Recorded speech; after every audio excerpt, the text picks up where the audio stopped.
Once again, thank you so much for joining us for this Twitter space. We'll be hearing from different speakers from all across the continent. Let me introduce them. Dr. Kingsley Makubela is a political analyst. He's also a risk analyst, a former diplomat, and he's a PhD graduate from the University of Pretoria. Is also an international relations expert. Thank you so much for joining us once again, Doc. We also have Milton Nkosi. Milton Nkosi is also an analyst. He's a journalist who has been covering Africa. He's worked with so many media organizations, including the BBC, and he's a celebrated journalist and political commentator. Milton Nkosi, thanks for also joining us from Johannesburg, South Africa. We also have Dr. Sam Kazibwe, who is an expert on international relations. He speaks to us from Kampala, Uganda. He's a lecturer at the Uganda Christian University in Uganda. We'll also be speaking to Professor Munene from Kenya, who will be putting in perspective the visit of Lavrov in Kenya, but also into the global the global scheme of things. Let's start off with Maina Mwangi, who is a journalist from Standard Group. Maina, perhaps you can talk to us about Lavrov's visit in Kenya. Let's start there. Karibu, you're welcome. You're welcome. Asante, thank you, Sir Wanja, and good evening to all listeners from Nairobi, Kenya. Yes, as you put it, Sir Wanja, is that the Russian foreign minister came knocking yesterday in Nairobi, Kenya. The visit was quite unannounced because nobody knew that the Russian foreign minister would, come into Kenya. We all expected that he was heading to South Africa for the BRICS meeting, but up until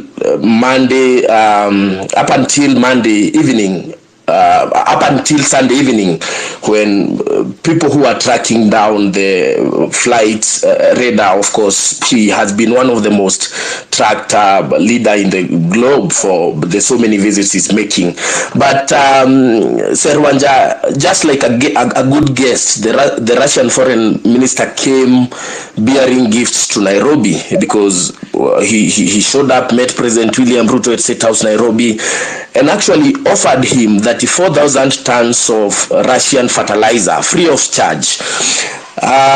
Interestingly, is that the fertilizer gift came at a very pertinent time when food crisis continues to loom, and Kenyan farmers who have been promised cheap fertilizer by President William Ruto will be happy to accept desperately this needed commodity. Wherever it comes from, they really do not care. But Sir Wanja, with such kind of a visit by the Foreign Affairs Minister of Russia, which in fact I'm told by senior diplomatic sources in Nairobi that it has been delayed because he has been to the continent more than thrice, went to Ethiopia, came to Uganda, but missed an opportunity to jump into Kenya and come meet the leadership.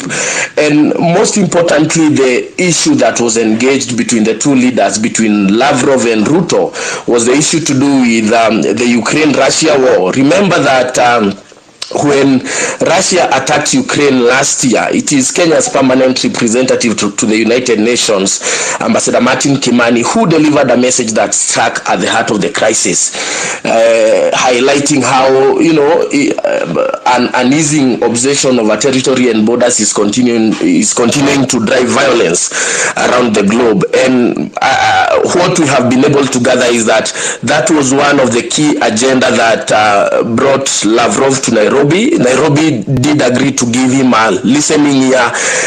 Nairobi did. Sir Wanja, can you hear me? Yes, we can hear you, Maina.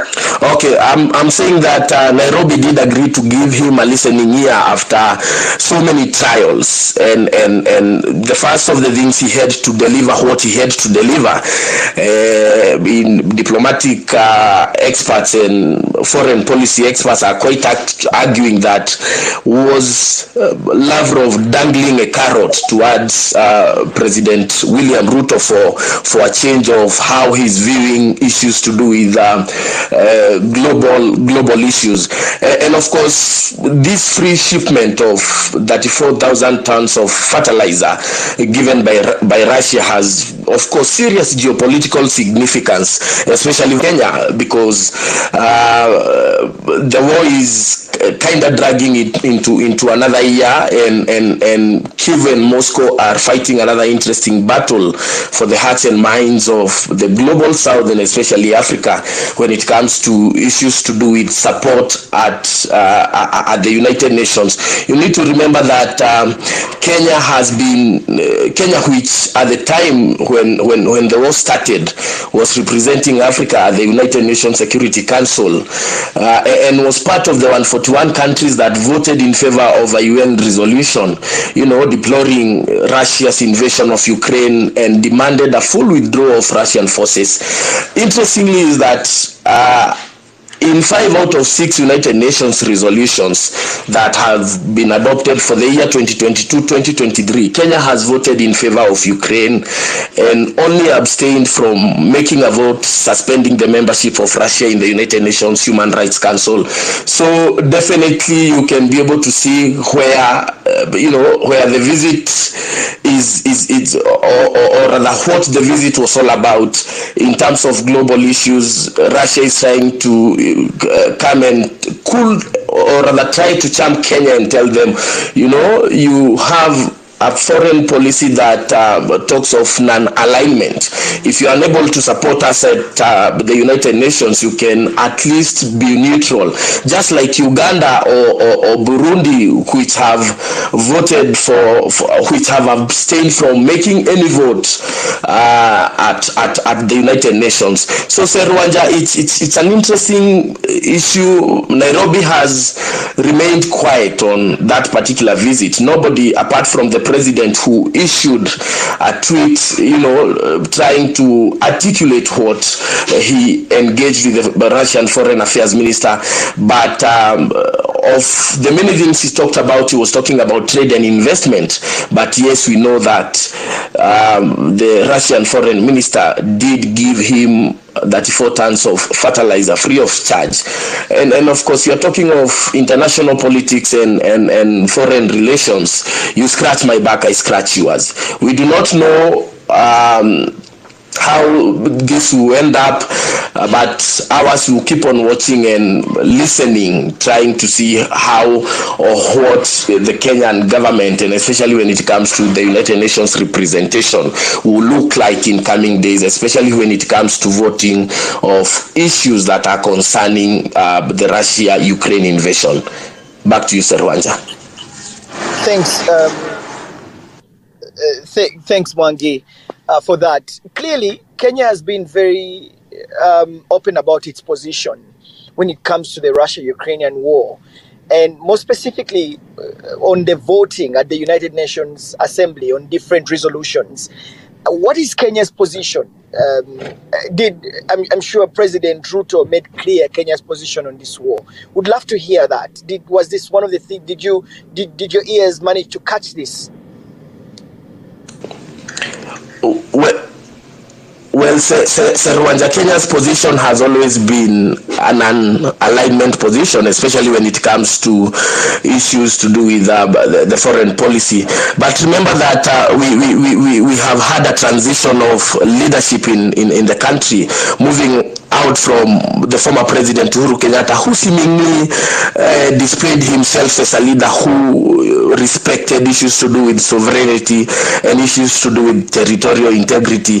But then comes in a leader who is much more focused on issues to do with trade, investments, and economics.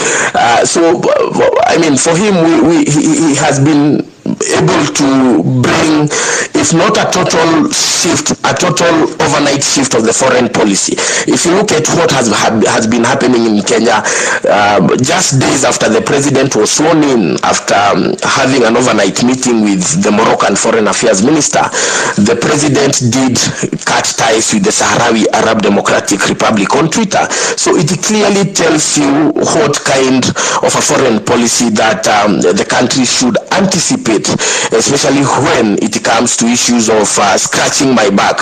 You know, my sources are telling me that if we are not handling what we would call quote-unquote transactional diplomacy, that Serwanja, you have to bring me Ugandan matoke for you to get something from me, a Kenyan. So it's we kind of anticipate for transactional diplomacy in coming days from the Kenyan president. Foreign policy is there, it is well articulated, but just on paper. When it comes to implementation, and of course the president is diplomat number one, he has remained quiet on the issue to do with Russia-Ukraine war, but previously he has been able to proclaim himself and say that Kenya should adopt the neutrality approach when it comes to such conflicts. Kenyatta's foreign policy was much more vocal, speaking about these issues. That's when you saw Ambassador Martin Kimani at the United Nations Security Council condemning Russia for invading Ukraine. So we will continue gathering, and whatever we'll be able to get, Serwanja, and whatever we'll be able to hear, definitely we'll be able to relay back to the audience. All right, Maina Mwangi, thank you. Stay with us though. Thank you very much for that update. Maina Mwangi is with Standard and KTN. Thank you very much, Maina. I've just muted you, but stay with us. I'll be coming back to you for some context.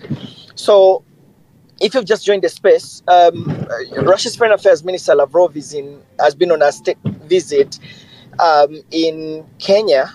Let's put some context to this. Professor Macharia Munene is an international relations expert. Prof, thank you so much for accepting to be on the space today. We would love to hear your context and perspective to Lavrov's visit and at broader scale, Russia-Kenya relations. Karibu, Prof. Okay, asante sana. Thank you very much.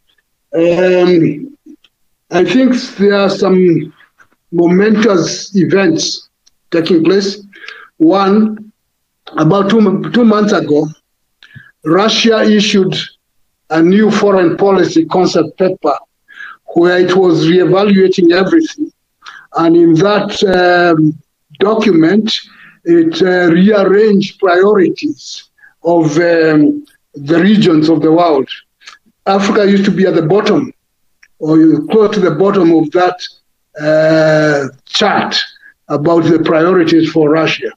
This time it came somewhere in the middle. And the interesting part of it, one of them, is that Europe and the United States were ranked lower than Africa in terms of priorities for Russia, which tells us something, that there is a rethinking in terms of where Africa fits in the geopolitical power play or rearrangements. And it is important for Russia and some other countries to reposition themselves, and Africa is very crucial to that repositioning in terms of leverage, political leverage, as well as now discussing about commercial and trading matters. It's more of a political thing than simply trade or aid or commerce. It's what is it that is going to be obtained by each side. For Lavrov to come to Kenya, I think it's the first time he's come to this region, at least to Kenya, if not to the region. It tells you something, that they are really going out. The Russians are going out to be seen to care, to be seen to have the support they need in the power play, and to extend their goodwill and talk about businesses and other things of the sort, about the trade opportunities. Russia buys a lot of Kenyan tea and can increase the amount of tea. Yes, they have a lot of fertilizer they would like to give, or give at a concessionary rate. There are all those. These are discussion points. But the feeling, the friendship that is there was to be reinforced. And to reinforce that friendship, you need meetings of the leaders. And so what you had with Lavrov, who has been very care for his suave, the man is suave, in projecting himself as a likable fellow and go to the various countries and get received well. He was received well. Yes, they discussed some parts about something about Ukraine. That is not strange. They discussed, they each explained their positions, and then once they've understood their positions, which they already did understand their positions, then they went on to talk about those other matters that matter to both sides. There is no hostility. There was no hostility between Kenya and Russia, at least nothing that is visible. And so it's a question of understanding each other, why each country does what it does, rather than what some people would like to be the case. So the visit by Lavrov to Kenya and then to South Africa and to other countries is part of that Russian push for prioritizing countries and regions that are supposed to be more important to it than it used to be.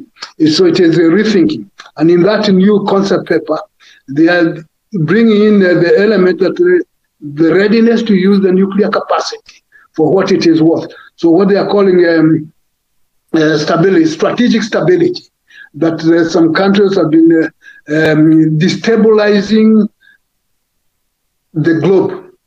So to avoid that destabilization of the globe, you need to have strategic stability and ways to maintain it in order not to lose. They complain about some effort to globalize influences of particular region, and they want to counter that. So they appear to have decided that being friendly to the global south was more important than trying to be in good books with what they call the collective West. So there are some things that are going on, and the visit to Kenya was one of that projections of the new Russia, trying to be acceptable in the global south in whichever way, without quarreling about who is on whose side on this side. They are all clear that Russia is doing whatever it is doing, and Kenya did what it did. So that's the way I think things are going on. There has been no hostility, as far as I know, between Kenya and Russia, despite some problems in Ukraine. Professor Macharia, thank you very much for your context. I will come back to you shortly. It's interesting what you were discussing, the paper. Prof, are you still there? Yes, I'm there. Okay, great. We'll come back to you to really take us into Russia's foreign policy, especially on the concept paper that you've been talking about a little bit further. But let me just go to South Africa and speak to Dr. Kingsley Makubela. Dr. Kingsley, thank you so much for, again, being part of the space. I know that South Africa will be hosting Vladimir Putin, Russia's president, very soon. I think that should be in July. And that's ahead of the Africa-Russia summit, which is going to be in I think, St. Petersburg in Russia. But let me get your general thought on Russia's move on tightening its relations with Africa. Dr. Madikizela, you're very welcome. Thank you, Solomon, and good evening to all the attendees. Solomon, there's a bigger picture that is emerging. The world is changing and changing very rapidly, and there's a realignment of forces around the world. There's a big opposition towards the unipolar world that has existed since the collapse of the Cold War. If you look at what has been going on, including what Kenya did, some time ago, President Ruto announced that Kenya will start to use its own currency or currency of partners that they are interacting with, whether selling rice or buying crude oil, and they have agreed with Saudi Arabia to this extent to start using this currency. So there's a general move away from the dollar, and this is this multipolar world that is starting to emerge. This multipolar world that is emerging has the global West on one side, and Russia, China, and other developing countries, and included in that you have the whole collective of the BRICS countries. they're starting to build an alternative to the West. And there's been an undermining, actually, in terms of the strength of the dollar. The dollar has been declining in the last few years. The purchasing power of the dollar has been declining significantly in the last few years. So you start to see this realignment of forces that is starting to emerge. Last year, we've seen a flurry of visits. Secretary of State Blinken, Secretary of the Treasurer, she came to the country, and sometimes also the Vice President visited the country. And all of these actually visits are intended to woo Africa. And you know, President Biden hosted the Africa Summit last time in Washington. So you can see these moves, and Russia is going to host the Africa-Russia Summit sometimes in July. So there are all these efforts really to try to get Africa, and Africa is too strategic in terms of resources. I mean, Solomon, it's not surprising that sometimes last year also, the United States Congress came up with a clear blueprint document, an act actually, that they call an Act HR 7311 that actually seeks to undermine and malign the influence of Russia and its activities on the African continent. And they are speaking also about the proxies of Russia. So you find this convergence of diplomatic activities within the continent to really try to influence us in Africa in one way or another. Similarly, if you look at the leaders' communique now of the G7, for the very first time, even though we're still coming right at the end, I mean, Africa is discussed right at the end. I think paragraph 63 or 64 of the communique speaks about, in passing, about the challenges that are there in the continent. There are no details that you find with respect, even when they address issues of Ukraine. Africa is, by the way, but there's a recognition that they've neglected the global south. The G7 recognizes they've neglected the global south, and the global south is moving towards Russia and China. Those are the two biggest enemies of the West in terms of this battle for influence. Now, that's why you've seen the Russians have done the same. Lavrov has been to almost every corner of the continent. He went to West Africa.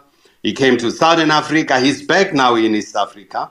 In Kenya, he's in Burundi, I think today, before coming to Cape Town to attend the Ministers' Summit of the BRICS. So this effort of trying really to pull us all over, it's basically influenced by this new unipolar that is emerging. There was a very interesting article written by a guy called James Ferguson on the Financial Times last week, where he's actually saying the American hegemony and the G7 has come to an end. It's history. Now, that is of serious concern to the West. They are aware about this undermining. They are aware of the undermining of the dollar, because some of those countries are starting to interact in their own currencies, for instance, the Russians and so on, because they are no longer part of the SWIFT. And these changes that are happening, we're going to see this flurry.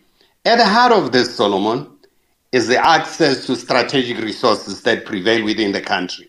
Here in South Africa, South Africa is part of the Rome Statute and the warrant of arrest that has been issued out by the ICC in terms of the law, because we've migrated international law, we domesticated into our laws. We are obliged to arrest. And you will see in the last few days, the Minister of International Relations has issued out what is the common thing, immunities for conferences, because all conferences that are happening here are given immunities in terms of the Vienna Convention. So there's a different change, and this battle for African hearts and soul will be emerging. But at the heart of that, we Africans. I mean, I like what President Ruto said when he was here addressing the Pan-African Parliament. to say we are called to these countries, the whole continent would converge in Russia. And his view is that he should get a few countries that represent the aspiration of the continent there. And so that we can better articulate this, because there's no time. And he was quite emphatic to say, actually, it's a photo op. So we need to strategically define our interests as the continent in terms of this global fight for African heart and soul. But at the heart of that is the resources. Thank you, Solomon. Doctor, thank you. I was just enjoying listening to what you're saying, and I think you ended on a very interesting note of South Africa being part of the Rome Statute, and yet there's a warrant of arrest on Vladimir Putin, the Russian president. So been thinking of whether he's going to be arrested or not. But thank you so much for the context. I think the realignment is very clear right now, and Africa finds itself also needs to realign in a certain way. Milton Nkotsi, thanks for joining us as well. I wanted to get your thoughts from a South African perspective. You've been covering this story for quite a while. We want to hear from you. Milton, karibu. Karibu. Solomon, thank you so much to all the attendees of the space. This is a very important discussion, and I'm grateful that, Solomon, you're drawing us all our minds and thoughts to think quite seriously about this issue. One of the things I said in our family discussion about this matter, it's quite a hot topic even on the kitchen table, as you can imagine. I said, my feeling is that this is a terrible situation to put Africa in. It's like asking a child to choose between two divorcing parents. It's unfair to the child. Because in South Africa's case, for instance, let me say in Africa's case, most Africans understand that they've never been colonized by the Russians. And they've been colonized by the Europeans and the Western imperialism led by America. But there is some truth in facing the facts. And sometimes facts in the geopolitical world may not matter because of the predisposition of pushing towards a multipolar world, as Dr. Kingsley quite rightly pointed out. But there has to be in life sometimes where, like Nelson Mandela, you are either with us or you're with the oppressor. Now, in this case, we have Russia that has invaded Ukraine. There has to be a recognition that that fact is indeed what has happened. When you talk to some politicians here, you'd be shocked if you're not following news bulletins yourself, because you'd never even know that what actually happened, because they don't even want to admit the word invasion. Okay. Now, this creates a big problem because sometimes, even if you're poor, you're better off dying standing with your dignity than on your knees begging. That's what we learned as African children. That dignity is uppermost important. You can take all the fancy things away from me, but as long as I have my dignity. But what dignity are you left with if you can't even accept that someone has invaded, Russia has invaded Ukraine? So we are in a very difficult situation where we have forgotten about who we are as Africans. We are now consumed by whether we are going with the Americans to the west or whether we're going with the Chinese, the Russians to the east. This should be at the back of our minds, not in front of our minds. In front of our minds should be, what is Africa's agenda? What are we trying to achieve for our children? What do we want as Africans ourselves? Rather than to be identified as to siding with this one in Europe or that one there in America or Russia. And sometimes you ask yourself, to what end? Okay, why are South Africans getting their necks out for Vladimir Putin, who's been in power for 20 years. And they are a democratic constitutional state. They believe in elections every 5 years, change of government, and so on. So these issues are very important that we make our stand clear as Africa for what we believe in, not because of Russia or because of America. But sometimes, as they say in life, you must actually check which side of your bread is buttered. If you go with the Americans, the trade is in the billions compared to what it is. In fact, I think Russia doesn't even feature in the top 25 countries that are trading with South Africa. So you ask yourself, to what benefit? You know, there's this law called the AGOA, the Africa and Growth and Opportunity Act, which is an American law that allows Africa's trade to be accepted in America without tariffs. Now, this has got a significant amount of jobs with the factories that are operating here.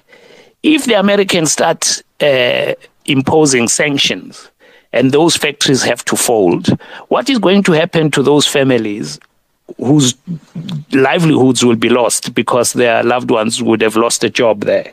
So I think there is so much to consider. There is so much to think about. But the key thing is to stand for what you believe in, like we learned from Nelson Mandela. He never flinched. He stood for what he believes in. And today, we had a minister in the presidency, a deputy minister, Obed Bapela. He was saying if Mandela were alive today, he would be disappointed in the ICC because it has double standards. He was asking, why has it not arrested Tony Blair and George Bush for their invasion of Iraq?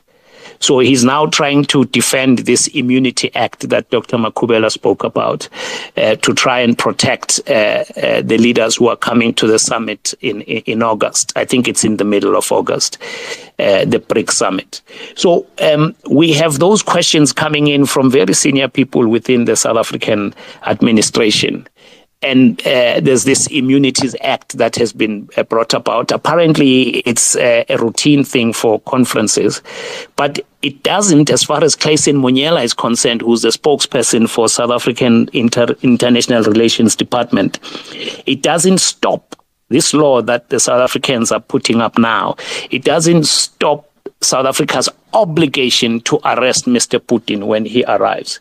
So South Africa is still in a predicament. And Thabo Mbeki, the former president, said recently that perhaps they should arrange a virtual conference to avoid this obligation being imposed on them, or maybe move it to a neighboring state so that South Africa doesn't have to implement this Rome Statute, which is now part of local law. So I will stop there, but thank you for listening. And it's great to see Lavrov stomping around in East Africa, because the Americans were stomping around here in the beginning of the year. Janet Yellen came, and we had Anthony Blinken, and you had Mrs. Biden was in Namibia, and Kamala Harris also went to Tanzania and Zambia. So you can tell the war is on. In fact, the Cold War is back, if you like, if you follow daily movements of what the Americans and the Russians are doing. And that includes the Chinese, by the way. I mean, they are not part of this discussion per se, but they're also doing the same. Their foreign ministers are all over the continent, up and down, trying to exert as much influence as they possibly can. Thank you, Solomon. Thank you. Interesting. You've talked about people who visited recently. We also had Ambassador Linda Thomas-Greenfield, who is the U.S. mission representative to the United Nations, come and visit here in Uganda. Again, you talked about, I think it's Dr. Kings who said realignment. Thanks again. Milton Nkosi is speaking to us live from Johannesburg. Milton, thanks. Let's go to Kampala, Uganda, and speak to Dr. Sam Kazibwe, who is also an international affairs expert here. Dr. Sam Kazibwe, thanks for joining us. Your thoughts on Russia tightening its relations with Africa? Karibu, Doctor. Dr. Sam, can you unmute? Oh, sorry. Thank you so much, Solomon, for having me this evening, and good evening to you all, fellow participants. I think it's quite clear that the beginning of the Ukrainian war on 24th February last year exacerbated the scramble for Africa. And it's what we are seeing today. Lavrov, this is not his first time on the African continent since the start of the war, but the Americans have been here. A couple of days ago, the Ukrainian foreign minister was also on the African continent, and he was very categorical in his engagements. He was asking African leaders to stop being neutral, and he was also asking them to buy into the Ukrainian model for peace. They've got a model for peace. So he was categorical in making his case. So the other issue which is important for us to look at is the just ended G7 meeting. Many of my colleagues here have talked about it. At the very beginning in the joint communique, the members of the G7 stated clearly that at the end, they would act tough on Russia. So among many other things, it was quite clear that Russia was a priority for these G7 members. And we know what they have done in the past 1 year, the many rounds of sanctions on Russia. However, the G7 members have realized that the G7 alone cannot effectively corner Russia to the point of dancing to their tunes. Because you know, many years ago, members of the G7 controlled about 70% of the world economy. Today it's just 44%. So what does that mean? It means that despite the many sanctions they have put in place in the last 1 year, Russia has managed to survive, because in the last 1 year, Russia's economy dropped by 2.2%. Yet World Bank predictions as of April 2022, just 1 month into the war, the World Bank had predicted that the economy in Russia was going to fall by 11%. What happened at the end of the year? It was 2.2%. So it meant that Russia, within 1 year, despite the war and the sanctions, the economy has been resilient. And why is it resilient?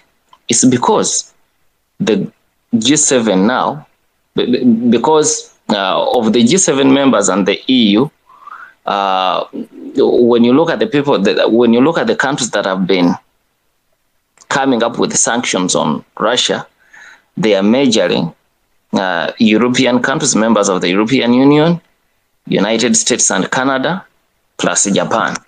So it means beyond them, you need more countries to join if they are to have sanctions that are going to bite hard. So it's not surprising that the chairperson of the African Union, who is also the president of Comoros, was invited.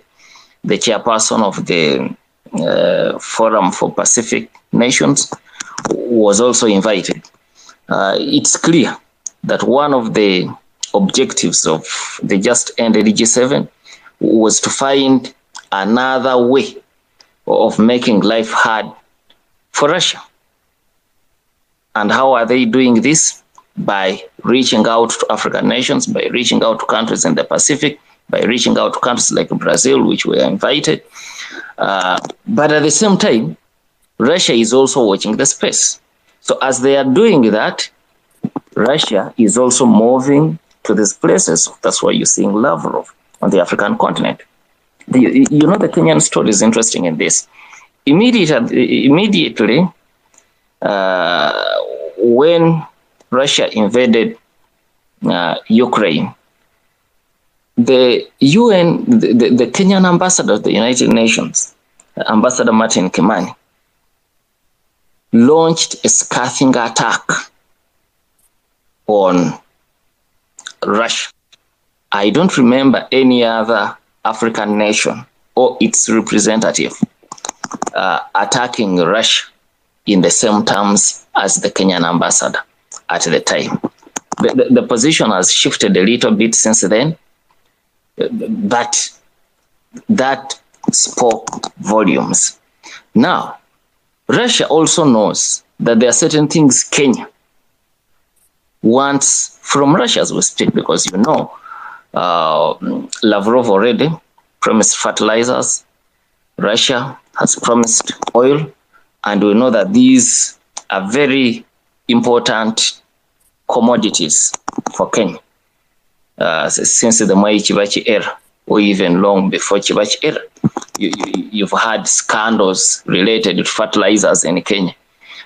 Why? Because fertilizers are very important for farmers in Kenya. Then, when Lavrov talks about food, and in the press conference, they said we're having discussions, we've had discussions on how we can bring food to Kenya. And you know, Russia produces grain food, and unlike Ugandans who do not survive who do not consume too much grain food, Kenyans survive on grain food. So Lavrov knows that there are key issues, there are key promises he can make to Kenya to entice them, and there are also things that Kenya needs. But of course, this is a delicate balance. You can't just say that I'm going to shift wholeheartedly to Russia when the Americans are also watching the space. So in a nutshell, what we are seeing is a scramble for Africa, which has been exacerbated by the war, because this new scramble has been on for some time. But the war in Ukraine has just exacerbated the situation. It has added fuel on the fire. In fact, I was reading from the press, from the Kenyan press. Lavrov was saying that they also had discussions on whether they can have payments for commodities exchanged using currencies other than the dollar. And you know, this is the discussion members of the BRICS have been having for some time since the outbreak of this war. So the West can't take this lightly, like some of my colleagues on this panel have correctly mentioned. So I would say, in a nutshell, that this is just a new beginning for the new scramble for Africa. Wow. Thank you. Dr. Sam Kazibwe, thank you very much for that. A new scramble for Africa. I don't know if we should be scrambled for, or we need to hold ourselves together as a continent. But we find ourselves in a very difficult position, especially in our relations with the West and the Americans. We are into this position. I think one of the speakers called it the beginning of a Cold War, or children who are caught between two divorcing parents who are quarreling at each other, and you find that where should I belong to? If you look at the way Africa voted at the United Nations resolution to condemn Russia's invasion of Ukraine, it's interesting the patterns, because I've just been looking at it. Of course, Kenya in itself voted in favor of the motion. Just within East Africa, Uganda actually abstained, Tanzania abstained, Rwanda voted in favor of the motion, South Africa abstained, Lesotho voted in favor, countries like Zimbabwe abstained. So we had a number of countries that abstained, including South Sudan, Sudan. I'm just reading off the Central African Republic, of course, and then, of course, we had non-aligned members there who also came up. So non-aligned movements. I think Uganda will be hosting the non-aligned conference very soon in Uganda. But let me bring in Professor Macharia. We're walking a very delicate balance here, Prof, in terms of choosing our allies carefully and also standing up for what we believe in. Clearly, what we know in the global scheme of things, we're having lives lost. We're having, in Ukraine, there have been people who have died, and many African friends of mine have said, let's leave the Russia-Ukraine war aside. We have our own problems to sort. But there's times when we need to stand up to be counted on where our ball swings. Where does the pendulum swing to? What's the position of Africa in this issue that many of the speakers have called the renewed scramble and partition of Africa in the global politics? Professor Macharia, karibu. Asante sana. Now, each African country needs to relook at itself, re-examine itself, reassess the situation as it is. And yes, there is serious realignment taking place. Yes, there are two alliance forces or alliances that are taking place competing. One is the conceptual West that involves almost everybody who thinks that is in the West conceptually. And then the other one is around the BRICS.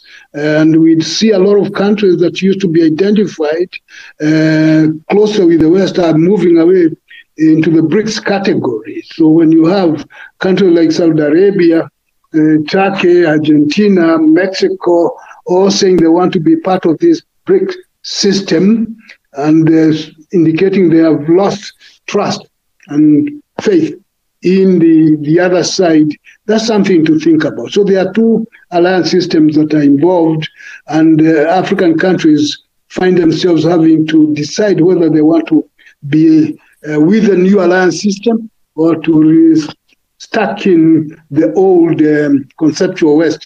So that is going. But there's something terribly wrong, in my view, to say that Africa and African countries have to choose between the West and the East. The fighting in Ukraine is very unfortunate. People are dying. But there's more to it. We have been lied to before. And so you find yourself being locked in to go and say, oh, let's join in, let's condemn the Russians. Oh, no, let's defend the Americans. These are things that are dangerous for the African interest, because the question is exactly what is the African interest in this thing? Exactly what happened. Yes, there was an invasion, but there's more to that. There's this continuous confrontation. In a sense, the Cold War never ended, because one side was still there and the other one thought that it had won. And you have this attempt. It appears there was an attempt to do a Carthage on Moscow, and it backfired. Before this fracas picked up, the number of people who raised the concern in the West that something was going wrong, that you don't put a country in a corner and then expect it to sit there waiting and happily clapping, things like that. And then the lies that have been told before make some countries very hesitant to jump in the bandwagon. Yes, the Russians have done heavy things in Ukraine. The country is being destroyed. And the question comes up, yes, that is happening. They did the same, the other side did the same to Libya. Libya is totally destroyed. Not much noise you hear about that. Other places are destroyed deliberately. You don't hear too much about it. And you wonder, why is this the case? The quarrel between two European powers or two European countries, unfortunate as it is a tragedy that should concern everybody. But that does not mean that Africa has to take a position on one or the other. And in fact, when you say it's a question of principle, we wonder which principle are we talking about? Because there are many principles here involved.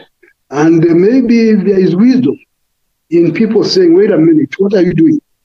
Now, the vote that was taken the other day, in February, condemning Russia, the interesting thing is only 22 countries out of 54 abstained. 2 of them actually voted against. But the other 30 of them went along with the motion. And so why is the emphasis on the fewer that abstained and not on the many that supported the condemnation? So it's an interesting question. So why the emphasis on that? Which raises the question, the expectation that people in Washington or Brussels or London or Paris make a decision on what should be and then expect everybody to follow along. And that's what was expected in this thing. And some countries have said, no, wait a minute. We need a few more evidence. We need deep investigation, understanding of the dynamics, the geopolitical dynamics involved in this matter before you are made to do something. So we saw, what did we see?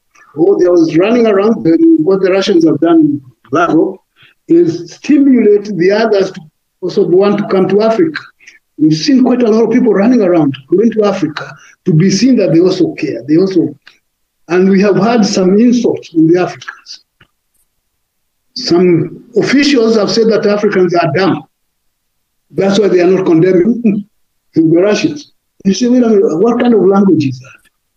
They tell us about the garden and stopping jungle people, the Africans, as going to the garden. And we have big debates going on about stopping the Africans from going to the garden. And then we are expected to ignore those realities and then say because they are fighting in Europe, therefore Africans should take sides on that. Let me say something else which seems to be coming. The ICC and the supposed indictment of Vladimir Putin. Well, some people sitting at The Hague decided to say they're indicting Putin, which you look at it and you say, does it make sense? So the ICC is an instrument of one side foreign policy, and it has proven itself that way. So it loses credibility on a lot of things. Now, should Putin decide to go to South Africa because he's been invited, and should South Africa decide that they are going to honor the invitation so that they will receive him, then they are put in a dilemma. When two obligations come together, what should be most important? And there is thinking in international scholarship. When two international obligations come together, the country has an obligation to ensure that its best interests are the ones to determine its action, not what somebody else says out there. Right now, you check all the national security documents in the United States, in Russia, in China, in France, in Britain, in whatever, in Germany. What do they have in common? They say they will protect and advance their own interests, irrespective of what the rest of the world thinks. They are not going to be told by anyone. So we need to be a little careful before we start banding up things and claiming, oh, international this, international law. International law is made by powerful countries for the weak. And it's the weak who get beat up and harassed. So we may not be very wise to say we have to take a position against this or that, sometimes to appear to please some other forces. It's wrong. So the challenge is on the African countries themselves, each of them to decide what is in the best interest of its people, itself as a state, in taking a position on international issues. Yes, Martin Kimani made a very interesting statement in New York, and it was expected that he would make. Martin Kimani is a very shrewd fellow, a very good political operator. He was at the United Nations Security Council representing, as a Kenyan, but it was expected that he would say something. And he said something very appropriate, but upholding the African position. And what is the African position?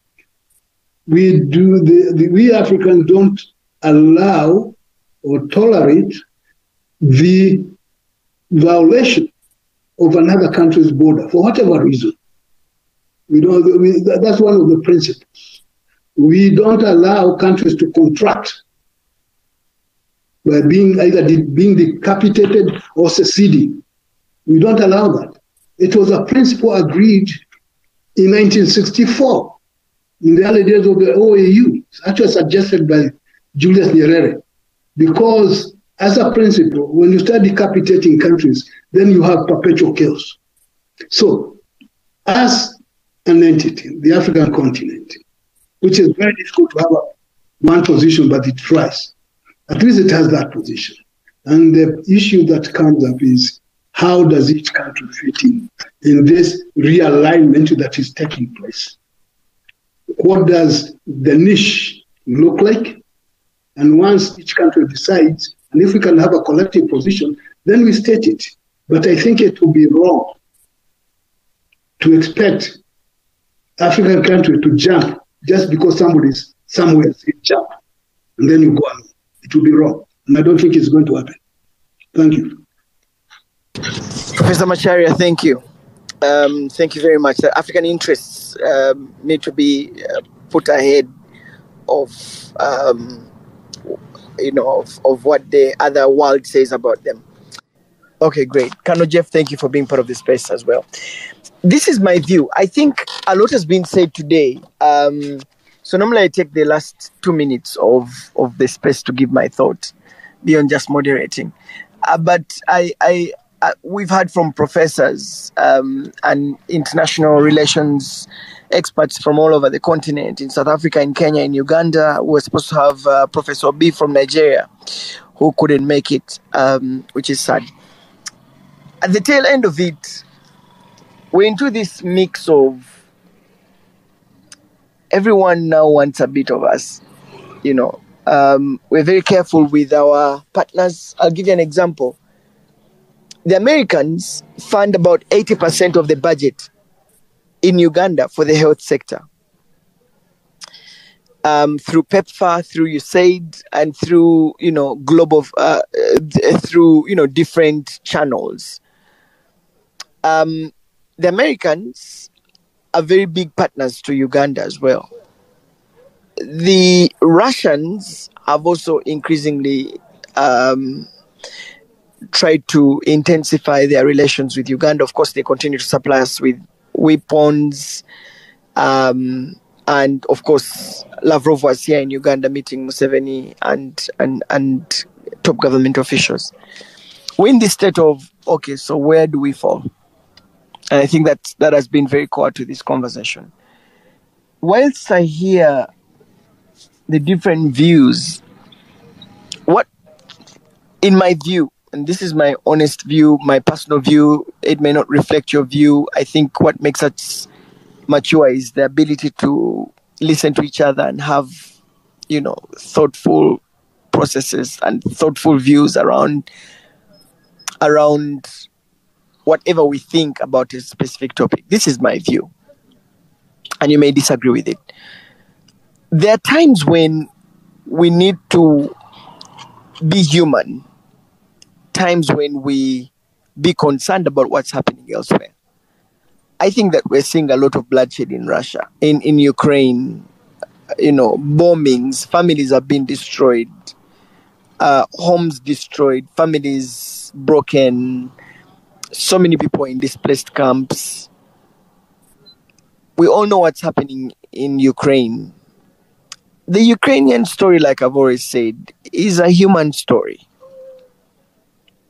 It's a human story. It's lives who are being killed on the front line. It's mass graves that are covered up. It's families that have lost their livelihoods. Families who were yesterday happy, enjoying a meal on the dinner table together. Businesses that had been set up. Everything is no more. Like we see this in the newspapers, we see this on TV, we follow everything that's happening there. No one wants war. No one wants happening. No one wants loved ones killed or, really surviving on handouts because you're a refugee and yesterday you had a family that you are feeding. All of us here have children, have relatives, have people we love and care about. I think that what the war in Ukraine has done, again, it is trying to reshape our loyalties with different allies.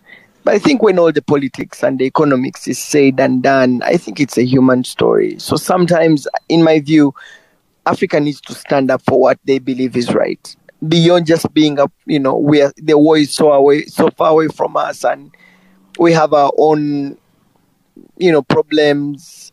I think just like we're concerned about what's happening in Sudan, we should be concerned about what's happening in Ukraine. And in my view, stand up to be counted if there are any efforts that are supposed to stop what's happening in Sudan and what's happening in Ukraine and all of that. So my view on this whole, issue in Ukraine, I think that we just need to stop putting, like we need to stop killing people. We need to stop destroying families.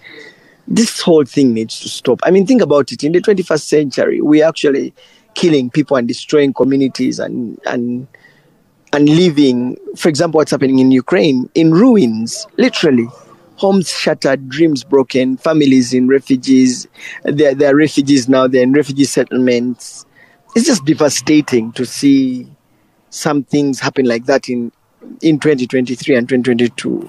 You'd expect that the world will come together and say, okay, can we put this whole thing to a stop? And what's Africa's position towards that effort of stopping the killings that are happening, not only in Ukraine, but also in Sudan? So first of all, for me, I think that it's a human story. I mean, think about it. If you look at the stories that we see, people without power, people struggling to find water and food, and tomorrow there's bombings, and the Americans are supplying Ukraine, and it's just sometimes it's one like, can the world just stop rotating and we just have peace a bit? But away from that, as the West and the East are, doing a petitioning and scramble for Africa, what do we stand for as a continent? I just feel like this is an opportunity for us to actually unite better on things that we value as a people, as Africa, and start to learn what lessons do we learn from the past and how do we build together as a bloc to have a say in the global politics that we don't have to just be scrambled for. And what do we need to get there? Do we need to build our economies very strong that, we are able to have a say because of our economic might in the global politics? What do we need to do? Do we need to build our militaries together? Do we need to unite even stronger? That they're not just scrambling for us, but we're also part of the global discussions, and that will be had even at a continental level. So for me, I think those are just my views that, the whole aligning of the West and East. Why don't we come together as a bloc and say, what, we're Africans and this is what we stand for as a continent?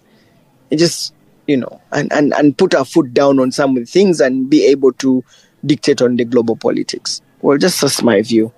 Thank you all for listening to me. Thank you, everyone, for being part of the space from the time that we started. Dr. Kingsley Makubela, thank you very much for speaking to us from Johannesburg. Much appreciated. Thank you very much. Professor Macharia Munene from Nairobi, Kenya, thank you very much. Dr. Sam Kazibwe from Kampala, Uganda, thank you very much for speaking to us. We had Maina Mwangi from Nairobi and Milton Nkosi from Cape Town. Thank you very much all. Thank you, Africa. Thank you, world, for listening to me, and I hope you found the conversation interesting. This has been recorded, and you could go and replay it on my space, on my timeline. And if you've not followed me, please follow me, because we always have continental conversations on different issues. I'm Solomon Serwanja, and I wish you a good night from Kampala, Uganda. Good night. Sana. Good night. Kwaheri. Asante sana. Kwaheri. Asante sana.